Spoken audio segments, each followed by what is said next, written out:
Porsche Boxsters are still immensely popular and for good reasons, yet there are big differences between the generations when it comes to their price developments. What's up YouTube and welcome to a new video. Now there are few cars which can match the Porsche Boxster when it comes to driving dynamics, and the market also has something to offer for every budget. Prices start at $10,000 but go up to $150,000. Unsurprisingly, many of you requested a video for the Boxster market. I already started a series on the Boxsters a while ago, but I lost a bit of track on that one. So I figured that I should do a value special for all of the generations. And this means that we will first have a look at the complete market and then dive into the details for each generation. And I will make sure to put these time markers down here so you can easily navigate to the generation you are most interested in. At the end of the video we will then gather all of the insights and conclude. Let's start with the market overview. Over here we have the US market of November. The model year is displayed on the horizontal axis and the price on the vertical axis. You can also see that each generation is displayed with a different color. We have the 986, the 987, 981 and 718. In total there are 696 cars for sale, and the 986s are of course the cheapest ones. They have a median price point of $16,000, whereas this is $27,000 for the 987s. And that's a significant price bump, but nothing compared to the price difference between the 987 and the 981. The latter ones have a median price of $54,000, which means a premium of $27,000 over the 987s. However, you can see that the price variation is much larger in the 981 market, and this results from the spiders. So in essence, the 981 market consists out of two markets, and we can see the same in the 718 market, as the spiders fetch a significant premium. But we will investigate the prices for each model later in the video. I first would like to show you how the importance of the model year changes per generation. If we take a step backwards and look at this graph, then we can see that prices increase rapidly when you move from the left to the right. You can see, for example, that within the 718 generation, it makes a big difference if you buy a 2017 or a 2020 car. Or in other words, model year is still important for the price. Yet, when we look at the oldest cars, so the 986s, then we can see that model year is not so important anymore. Prices hardly change when you look at the newer model years. This is of course with exception of the model year change between the 986.1 and 986.2.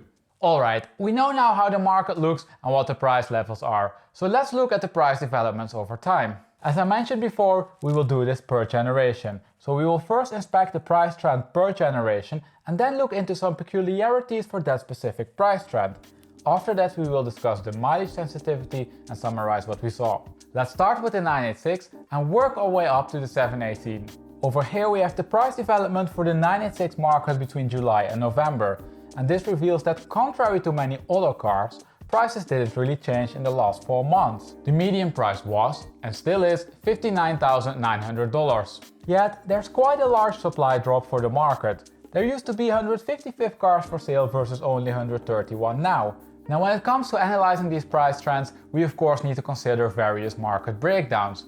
Is there for example a difference between the 986.1 and 986.2, or the S and the base models? Or even between the automatics and the manuals? Well, there is.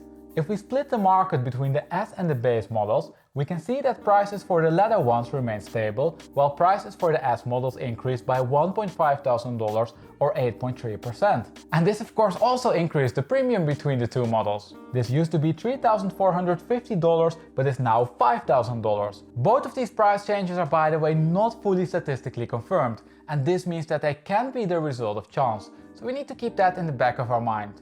Now it turns out that this price increase in the S market mainly results from the 986.2 market. If we only focus on the S market, we can see that prices in the 986.2 market increased with 20%, while prices in the 986.1 market remain stable.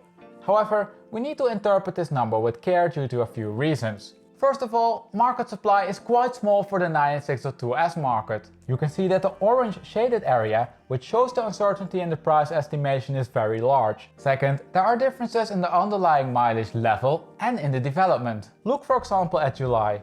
It's strange that the 986.1 is cheaper than the 986.2, right? Well, this is because the 986.2 market has a median mileage which is 20,000 miles higher than the one for the 986.1. Moreover, compared to July, the median mileage decreased for the 986.2 models while it increased for the 986.1s. Perhaps this explanation was a bit too detailed, but I find it key that you understand what's behind these numbers.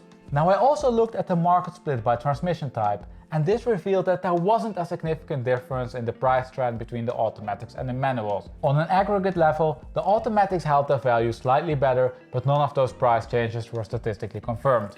If we also have a quick look then at the mileage to price relationship for the 986 market, then we can see that mileage is indeed a key price driver. Over here we have the 986.1 and .2 market, both split by the base and the S models.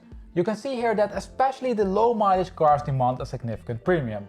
Look for example at the 986.2 S models. A low mileage example goes for $25,000 to $30,000, while this is $20,000 for a higher mileage example.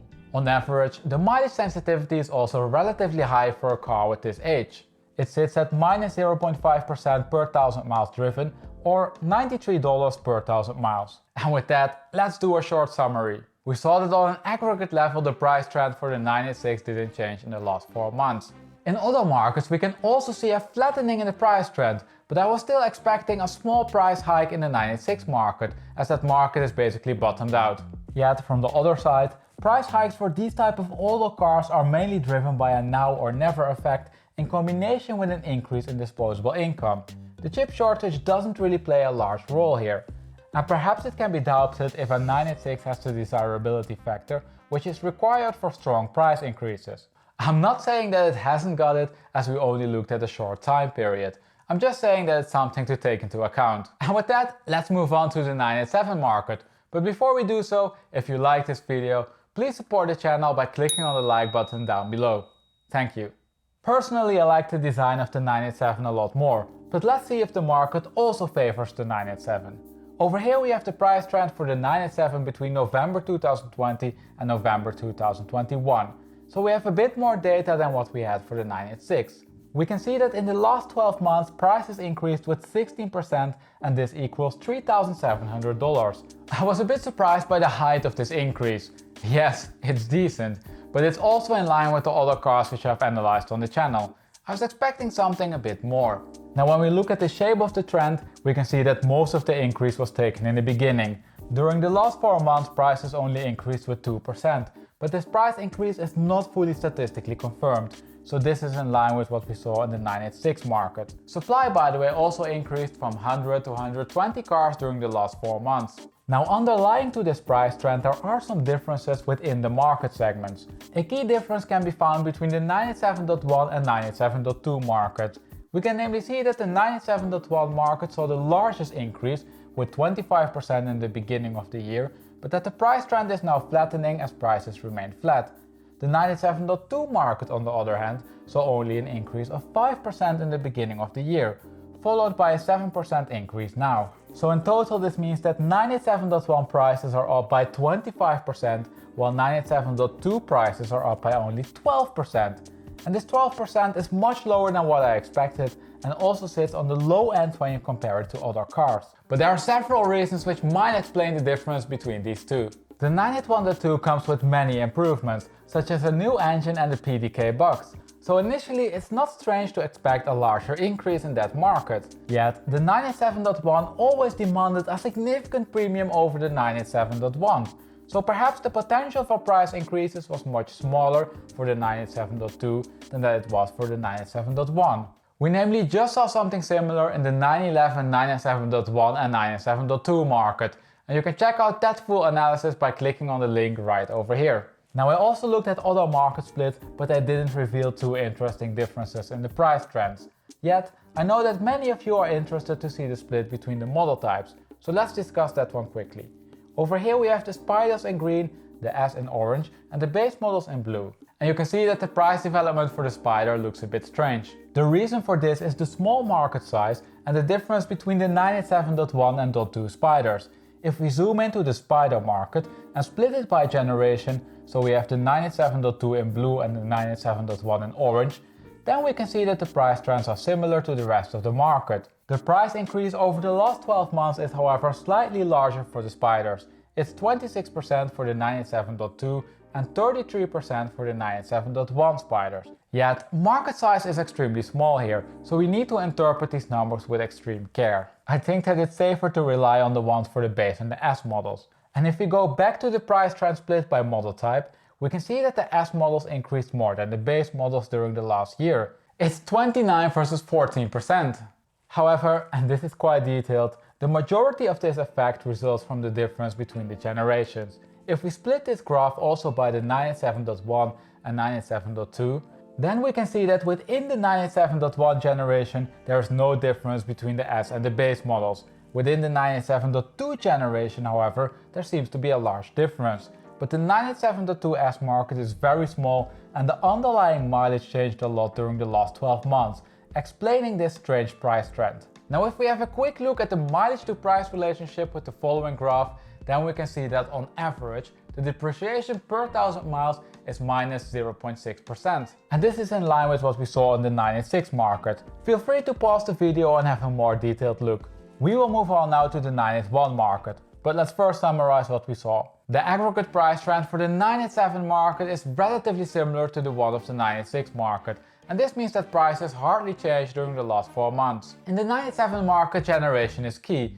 We saw that there are large price differences between the 987.1 and 987.2. The latter one saw a much smaller increase during last year, and we discussed a few reasons for this. We also had a look at the price trends for the different model types, but this revealed that there were no significant differences. And with that, let's move on to the 981, my favorite generation. The price trend in this market does look a bit different than the price trend in the 986 and 987 markets. Over here we have now the price development between October 2020 and November 2021. And we can see that prices increased with 28.7% during that period, and that's a lot more than what we saw in the 987 market. On top of this, we can also see that the trend didn't flatten in the last 4 months, like we saw in the 986 and 987 market. So we are clearly dealing here with different market dynamics. What's also interesting, but what you can't see in this graph, is the supply surge. In October 2020 there were 113 cars for sale, in July 2020 143, and in November 183. So are there then any differences between the model types? Let's have a look. Over here we have the price trends for the Spider, GTS, S and base models. And we can see now that during the last 13 months, S models increased the most with 34.2%, and that's an excellent score. This is followed by the base models with 21%, the GTSs with 17% and the Spiders with 15%. And when we look at the price developments, we can see similarities between the Spider, the S and the base models. We can see a large increase in the beginning of this year, followed by a flattening trend during the last 4 months. And remember that this is also what we saw in the 981 and the 987 markets. But this contrasts to what we see in the GTS market. That model increased relatively little at the beginning of the year, but saw a 7% increase during the last 4 months, whereas the other ones saw a relatively flat development. Perhaps the GTS is making up some ground. Having said that though, over the full period, the price increase in the GTS market is now in line with what we saw in the other markets. So perhaps we can expect a flattening in the GTS market going forward. Now to wrap up the 981 part, let's also have a quick look at the mileage sensitivity. Over here we have again the Spider, GTS and base models. And this graph reveals that the latter three all lose on average around 0.5% per 1000 miles driven.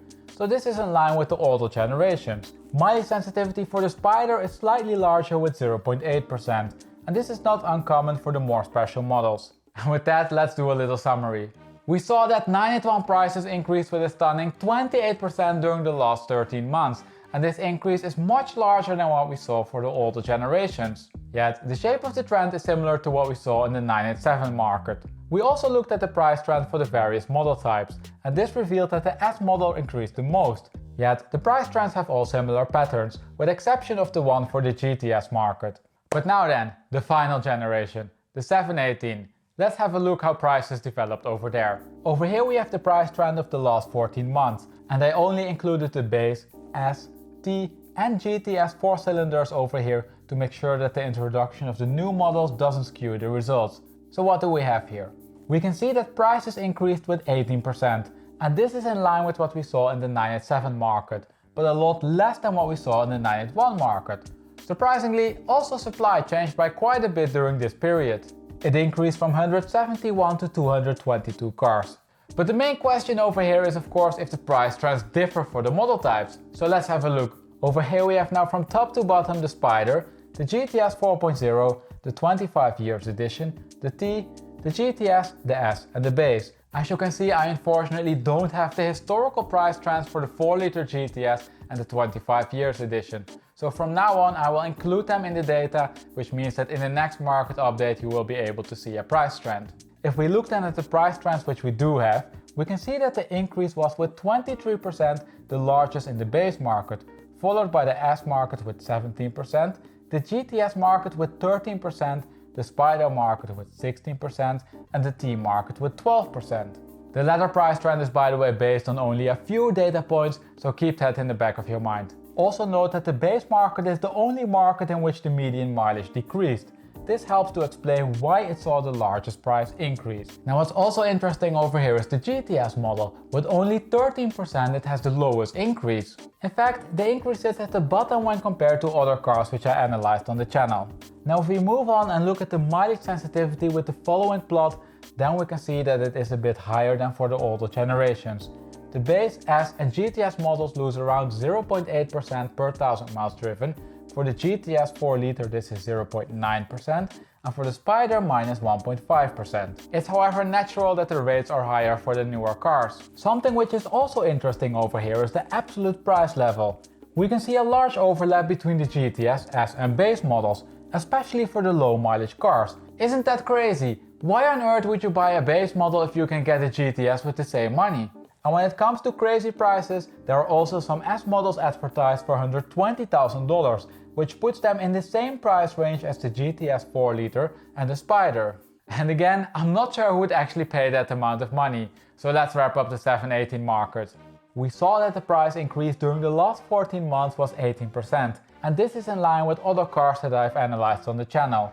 We also saw that there are some differences between the models. Base models saw the largest increase and GTS models the smallest. And with that, let's conclude. We saw a tremendous amount of data in this video as we covered all of the Boxster generations. But what are some of the key takeaways here? When it comes to the price increase during last year, we saw that the 987 went up with 16%, the 981 with 28% and the 718 with 17%. And this reveals that the 981 is clearly the most popular car of the bunch. With an increase of 28%, it sits at the top end of the price increases, while the rates of 16 and 17% are in line with other cars. For the 986 I unfortunately don't have the historical data. We also looked at the short-term trend, so the one over the last 4 months, and this revealed that the price trend flattened. 986 prices remained stable, 987 prices increased with 2% and 981 prices increased with 4%. And this results further reinforced the popularity of the 981. Yet none of these price increases are statistically confirmed, and this is in line with the flattening in the price trend. Finally, we also looked at the mileage sensitivities, and this revealed that the 986 loses around 0.5% per 1000 miles driven, the 987 0.6 and the 981 0.5 and the 718 0.8. Yet for the latter two there are significant differences between the model types, and this result is in line with what we could expect. The 718 and 981 are a lot newer, something which usually means higher price sensitivities to the mileages. On the other hand though, also classic cars can have high mileage sensitivities, but we can see that this doesn't go yet for the 986, at least not on a market level. So there you have it, an analysis for all of the Boxster generations. And this is a bit different from the videos which I normally make. I tend to focus on analyzing a specific model, but more in depth than what you've seen in this video. But what do you prefer? A more high-level overview, but for multiple models, or a more detailed video for one model?